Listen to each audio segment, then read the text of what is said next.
তিনটে পার্শে মাছকে নুন হলুদ মাখিয়ে আস্তে করে ভেজে নিচ্ছি। লাল করে ভাজা হয়ে গেলে মাছগুলো উল্টে পাল্টে লাল করে ভেজে নিলাম।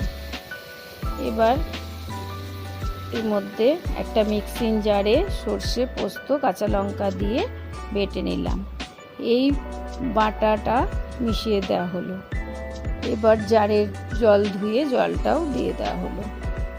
আস্তে খুন্তি করে মাছেদের গায়ে মশলাগুলো লাগিয়ে দিলাম। আস্তে আস্তে ফুটতে শুরু করেছিল। তার মধ্যে নুন, চিনি, হলুদ গুঁড়ো ও লঙ্কা গুঁড়ো মিশিয়ে দিলাম।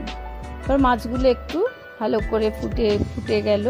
তারপরে কাঁচা লঙ্কা চিড়ে ওপর থেকে দিয়ে দিলাম।